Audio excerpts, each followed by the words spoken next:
Welcome to Talking with the Animals, an exploration of animal communication. Join animal communicator, craniosacral therapist, and NES practitioner Caroline Pope as she discusses how to understand other species as they truly are, not just from the human perspective. That's right, Mecco. Discover how communicating with our four-legged friends can open up a whole new world for both of you. And now, your host and Australia's most recognized and well-known animal communicator, Caroline Pope.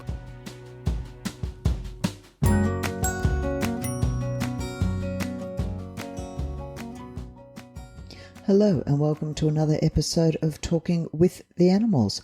I'm your host, Caroline Pope. Thank you for joining me. Now, I've had several emails in the last couple of weeks in regards to covering horses, seeing most of what I've done is cats and dogs. And being the horse addict that I am, I was more than happy to oblige. The most common question I've received in regards to horses is, are horses happy being ridden and or driven? Driven being carriages, sulkies, that sort of thing. Now, of course, every horse is different.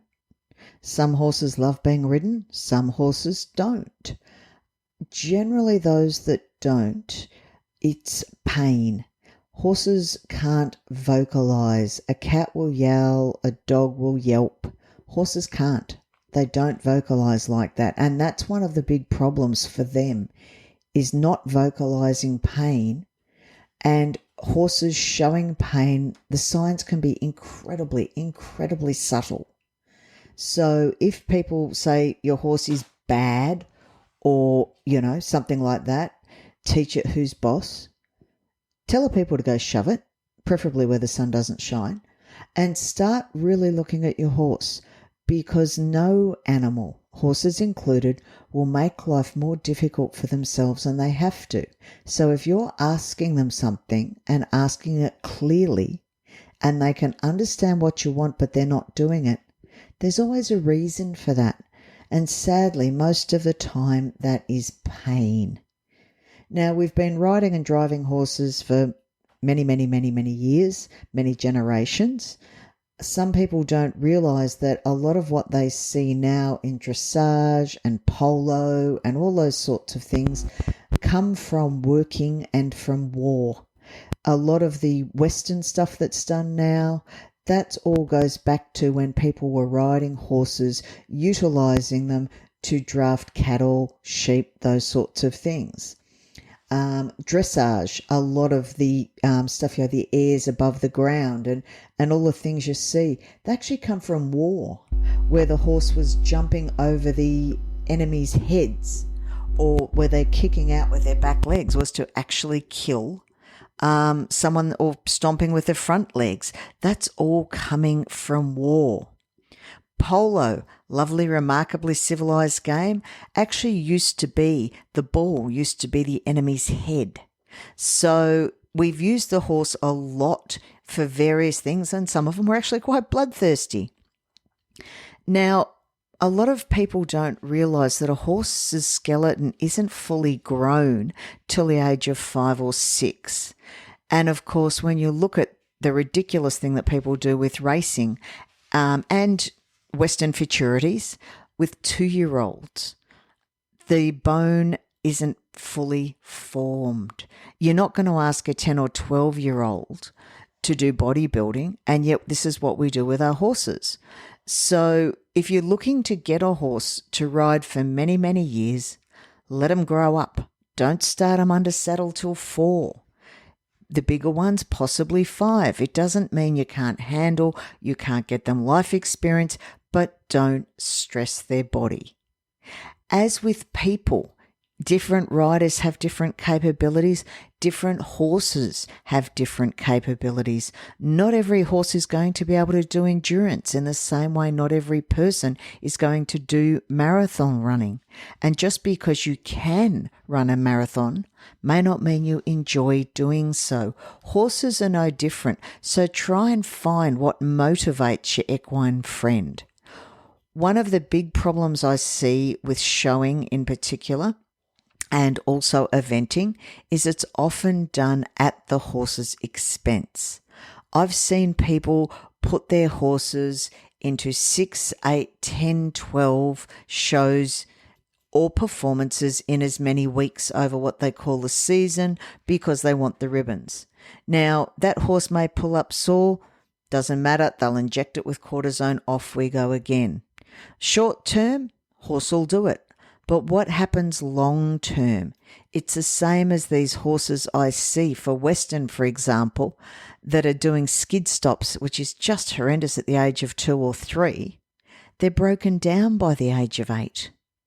In the old days, people didn't start their horses till 4 or 5. They were still riding them at 25 and 30.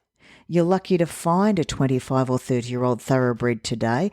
If you are, it's usually someone's pet and isn't able to be ridden. This is what we do to the horse. We've got massive, massive kissing spine. You rarely saw that 100 years ago. The way we are riding our horses is at the expense of the horse. Look at the Spanish riding school. They rode their horses. Only the stallions did the airs above the ground, and that was years building up to it. Now people expect to do passage, all these sorts of things in 3 to 4 months. The horse isn't balanced. It's not fully prepared. It's compensating. It's not using itself properly. And of course, it's not the rider that pays for all of this. It's the horse. So always have a look at, are you fit? Is your horse fit? Is your horse capable? Are you capable? Because it may well be that your horse is perfectly capable of doing, endurance or going over a C-grade show jumping course or whatever, but it doesn't always mean the rider is. And this is something I see people don't want ponies that are nice, calm, solid because they're not flashy or pretty. Quite frankly, I would have thought your child's safety was more worth more than what a horse looks like. And unfortunately, I'm seeing so many parents that are really pushing the kids and they want the kids to do well in the show arena, and the kid's terrified of the horse. And that's not enjoyment for anybody. The old plotters that are more woe than go can give a child a lot more confidence and know they may not look pretty. But if they're safe, who cares? What would you rather have? A pretty horse and a child in traction, or a horse that's not that good looking and is safe for your child? So many parents don't realize this. And of course, as with anything, it all starts with groundwork. So many people I see today and so many horses I treat have no concept of groundwork and safety around the horse. And the old saying, if it doesn't happen on the ground, it's not going to happen on their back, is very, very true. If your horse can't trust you, and that you and he don't, or she, don't have a good working relationship built on mutual trust and respect on the ground, I can promise you it's not going to happen when you get on their back. And that relationship can be the difference and buy you those 2 or 3 seconds when the truck's coming down the road between safety or not. Now, as I've said, most horses quite enjoy being ridden, providing they're with a rider that meets their needs as much as the horse meets the rider's, and make it fun.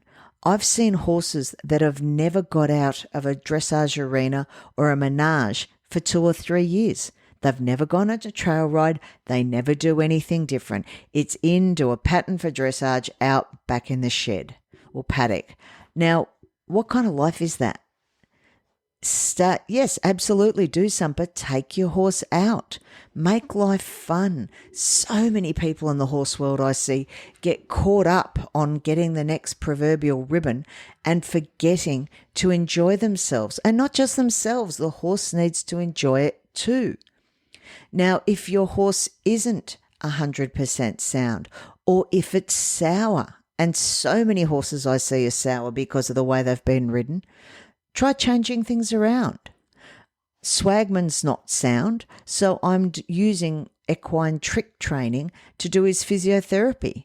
He's having a ball. I'm having a lot of fun. We both enjoy it, but it's also doing the physiotherapy that I need in this to build up specific muscle areas in order to increase his soundness. These are the sorts of things people can do. And I mean, these days it's so easy to jump on Google, jump on YouTube, all those things. Start having a look at doing something different. Liberty training's becoming more and more popular. There's no reason why your old retired horses can't still do these sorts of things. The old you don't use it, you lose it. 10 minutes a day can really deepen the bond and have a much, much happier horse. Now, I know a lot of people don't like carriage horses and feel that it's cruel, etc., etc. And I respect that point of view. Some of those horses are not happy. However, I've spoken to many that love pulling carts and really enjoy the attention they get. It's no different to, say, a guide dog. Some guide dogs are really happy and very, very good at their job. Others are doing it because they have to, but not necessarily enjoying it. There's no hard or fast rule for any animal, horses included, but they are an addiction. But unfortunately, in the last 20 or so years, or possibly 30 actually, more and more people are becoming time poor. More and more people are looking to squeeze maximum stuff into minimum time. And that's fine with a lawnmower, but not with a living animal. So many horses tell me, yeah, I've got a nice saddle. And that's not, don't even start me with saddle fit because so many horses have pain due to poor saddle fit. But my water's never clean. My paddock's never clean. I'm only brushed before a show. They leave me and turn me out with all the sweat marks on me, and it itches. No horse should ever have a saddle or a bridle mark when you finish. You stay back, you clean it up. If you are not prepared to drink out of your horse's water trough, why should your horse? If your horse is in a private paddock, you should be picking that paddock up every day. These are the sorts of things that may not make much of a difference to you, but if you had to stand in a room with your own filth and literally eat out of it, because that's what horses do, you're not going to be overly happy either. So really think about the quality of your horse's life when you're not there as well as when you are. Many horses tell me they have a shed, which is great in winter, blocks the wind, but in summer, if they don't have a tree, those tin sheds become like an oven. So look at that. Some horses quite like being stabled. Others hate it, and it's purely a convenience for the humans. So start looking at your horse, at its body language, and if there's something going wrong, always check. And if your vet says there's nothing wrong and your gut instinct says yes there is, then keep looking. I have seen hundreds and hundreds of horses that the first vet has said no, there's nothing wrong, and there may not have been enough symptoms for them to pick it up. But fortunately, in some cases, the owner has listened to the horse and not the vet, and then they've found out later that there's something quite drastic. Others have followed the vet's advice and then have become badly hurt. So if your gut is telling you for whatever the reason, my horse is not safe today, or I don't feel safe around my horse, don't get on. It's that simple. Missing one potential day, one potential show, the world won't end. But for some people, if they choose not to listen to that gut instinct, the world just might.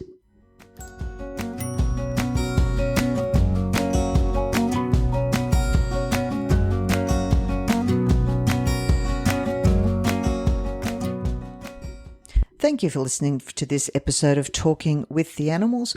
Don't forget to like and subscribe, and please feel free to drop me a line with any topics you'd like covered. Thank you to everyone for their ongoing support, and until next time, remember to talk with the animals. Thank you for listening to Talking with the Animals. To learn more about Caroline and the services she provides, visit caroline-pope.com. You can also find her on Facebook at Caroline Pope Animal Communicator, CST, and NES Therapy. Are you ready to change the way you see your world and the animals in it? Well, we know his answer. Don't forget to subscribe, and see you next time.